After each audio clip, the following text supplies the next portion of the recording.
اعوذ باللہ من الشیطان الرجیم بسم اللہ الرحمن الرحیم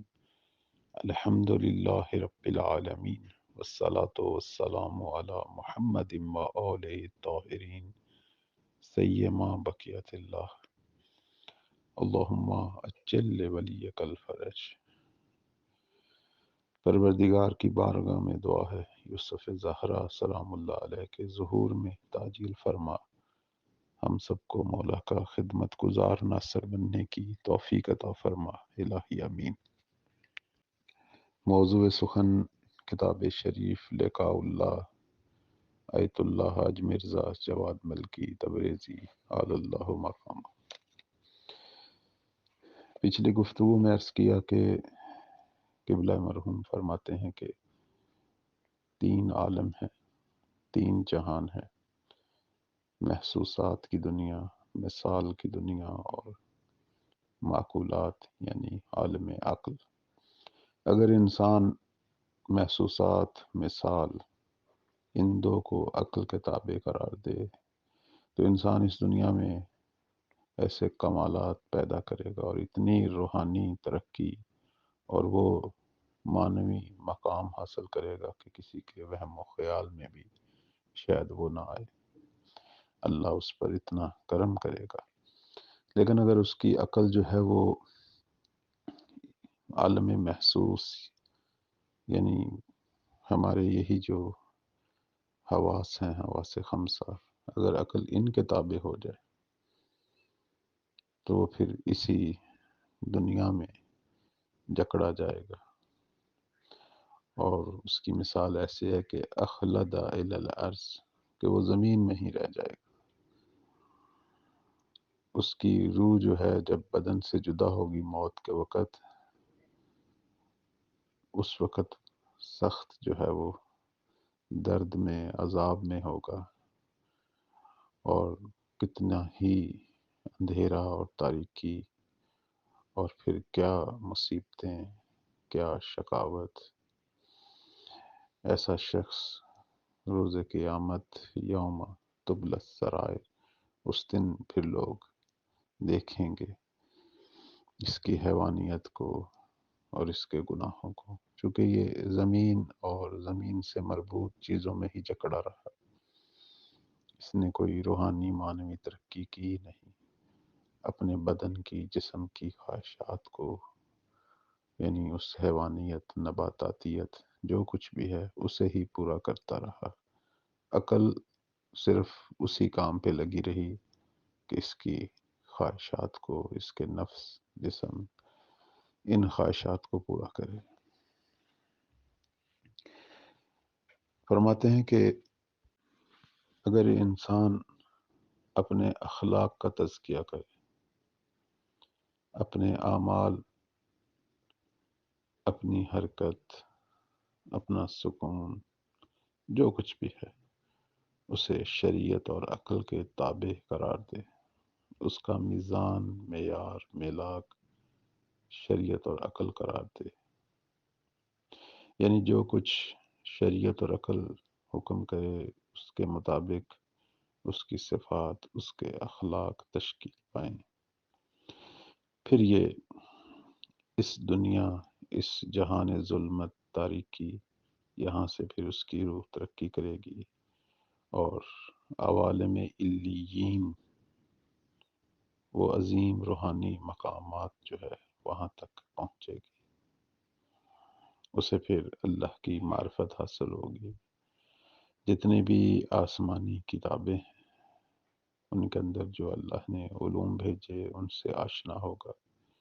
الہی پیغمبروں کی معرفت حاصل کرے گا، اور اسے قیامت و معاد کی بھی سمجھ آئے گی۔ پھر وہ ایک ایسے مقام معرفت پہ پہنچے گا کہ وہ ایسا انسان بنے گا جو روحانی ہے، نہ فقط جسمانی، یعنی سارا موجوداً بما ہوا انسان دون ان یکون موجوداً بما ہوا حیوان،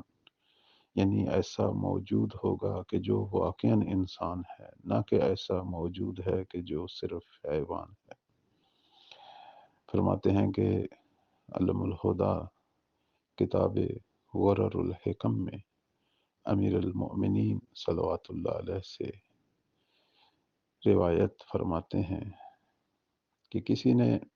سوال کیا عالم علوی کیا ہے؟ تو مولا نے اس کے جواب میں فرمایا خلق الانسان ذا نفس ناطقۃ ان زکاها بالعلم والعمل فقد شابہت جواہر اوائل عللها وإذا اعتدل مزاجها وفارقت الازداد فقد شارک بها السبع الشداد۔ فرماتے ہیں کہ انسان کو اللہ نے اس طرح خلق کیا ہے کہ اس کو نفس ناطقہ عطا کیا ہے، یعنی ایسا نفس جس کے اندر عقل ہے، درک ہے، بصیرت ہے۔ انسانوں اور حیوانات میں تو یہی فرق ہے نا کہ انسان نفس ناطقہ رکھتے ہیں۔ فرماتے ہیں کہ اللہ نے انسان کو ایسا خلق کیا ہے کہ وہ نفس ناطقہ رکھتا ہے، کہ وہ اپنے اس نفس ناطقہ یعنی اسی عقل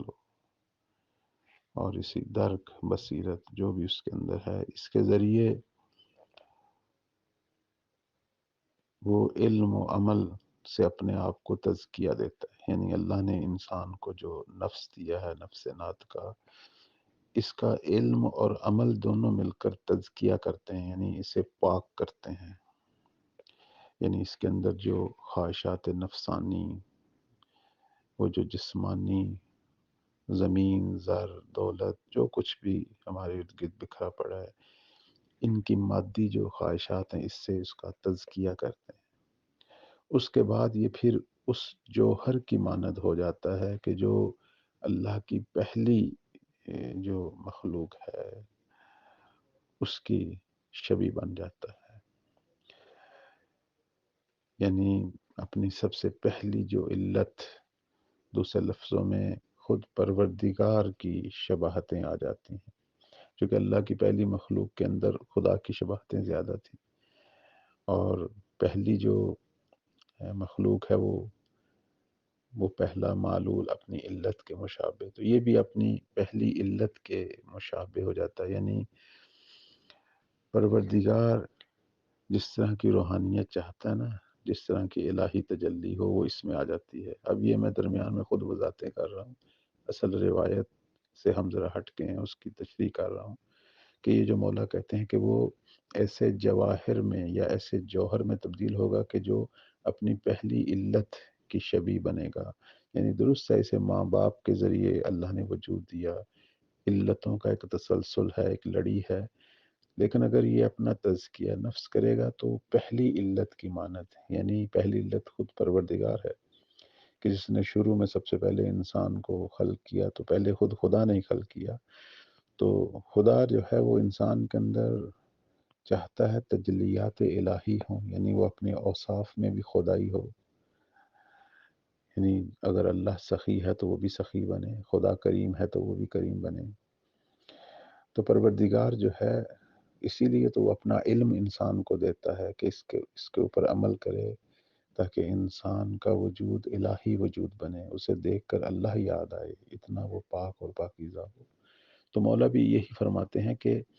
اگر وہ اپنے نفس کو علم و عمل سے تزکیہ کرے تو وہ اپنی اس پہلی علت جیسا جوہر بنے گا، اور اس کے بعد فرماتے ہیں اگر وہ اپنے نفس ناطقہ کے مزاج کو معتدل کرے، یعنی افراط و تفریط سے ہٹ جائے، اس دنیا مادہ کے اندر معتدل زندگی گزارے، یعنی یہ مادیات جو ہیں یہ زندگی گزارنے کے لیے ہوں، نہ کہ زندگی ان کے لیے گزرے، مادہ کے لیے نہ گزرے، دنیاوی چیزوں کے لیے ہم زندہ نہ ہوں، بلکہ دنیا کو ہم لیں اس حد تک کہ ہماری زندگی گزرے، ہمارا ہدف دنیا سے ہٹ کر وہ جہان ہو اور معرفت پروردگار ہو۔ تو فرماتے ہیں کہ اگر کوئی شخص اپنے نفس ناطقہ کو اعتدال کے مقام تک پہنچائے اور ہر وہ چیز جو اس کی روحانیت کے خلاف ہے، اس سے جدا ہو، تو فرماتے ہیں کہ وہ 7 آسمانوں جتنا محکم اور ثابت قدم ہو جائے گا۔ اور پھر مزید جو ہیں ایک اور مقام پر میرے مولا جو ہیں فرماتے ہیں فمن تخلق بالاخلاق فقد صار موجودا بما هو انسان دون ان يكون موجودا بما هو حیوان فقد دخل في الباب الملکی السوری وليس له من هذه الغاية معبر۔ فرماتے ہیں اگر کوئی اپنے اخلاق کو خوبصورت کرے، بہترین اخلاق کا مالک ہو، تو یقیناً ایک ایسا موجود بنے گا کہ جو فقط انسان ہے، یعنی انسانی حقیقی صفات اس میں تجلی کریں گی، نہ کہ وہ ایک ایسا موجود ہوگا کہ جو فقط حیوانیت رکھتا ہے، جیسا کہ ہم ارد گرد اکثر انسانوں کو حیوانی شکلوں میں دیکھتے ہیں، ان کے اندر انسانی اوصاف نہیں ہوتے، طمع ہے، حرص ہے، لڑائی ہے، جھگڑے ہیں، خواہشات نفسانی ہے، فقط حیوانی ہے اور کچھ نہیں۔ فرماتے ہیں کہ پھر وہ ایک ایسا موجود بنے گا جو محض انسان ہے، اور اس وقت وہ فرشتوں کی بارگاہ میں داخل ہوگا، دخل فی الباب الملکی السوری، اور فرماتے ہیں کہ وَلَيْسَ لَهُ مِنْ هَذِهِ الْغَایَةِ مُعْبَرٌ، فرماتے ہیں کہ پھر اس مقام سے بالا تر کوئی اور مقام نہیں کہ جہاں وہ داخل ہو۔ خلاصہ یہ ہے کہ مولا یہ فرما رہے ہیں کہ اگر کوئی شخص اس عالم ظلمت، اس جہان خاک و آب سے اگر کوئی ترقی کرے تو وہ اپنے آپ کو معرفت النفس کے مقام تک پہنچا سکتا ہے، یعنی اپنی حقیقت، اپنے نفس و روح کی حقیقت کو جانے گا، اور جس سے پھر جو ہے اسے ایک کلید اور چابی ملے گی کہ وہ اپنے رب کی معرفت کو بھی حاصل کرے گا، کیونکہ رب کی معرفت کی مفتاح چابی جو ہے وہ نفس کی معرفت ہے۔ انشاءاللہ اس موضوع کو مزید جو ہے آئندہ درس میں آگے بڑھائیں گے، جہاں جہاں کوئی پیچیدہ یا ظریف نکتہ ہے اس کی میں کوشش کروں گا تشریح کروں، لیکن مکمل کوشش یہ ہے کہ ایت اللہ مرزا جواد ملکی تبریزی رحمۃ اللہ علیہ کی باتوں پر ہی ہم جو ہیں وہ اکتفا کریں، درمیان میں اگر کوئی پیچیدہ نکتہ ہے تو میں اس کی جو ہے وہ تشریح کرتا ہوں۔ اللہ تعالی ہم سب کو جس طرح کے قبلہ مرحوم فرما رہے ہیں، ہم سب کو یہ روحانی اور معنوی ترقی اپنی زندگی میں ہی نصیب فرمائے۔ آج جمعہ کا دن ہے، استجابت کا دن ہے، اللہ اس دعا کو اپنی بارگاہ میں قبول فرمائے، اپنے مولا کے پاک اور پاکیزہ ناصر بنے۔ والسلام علیکم ورحمۃ اللہ۔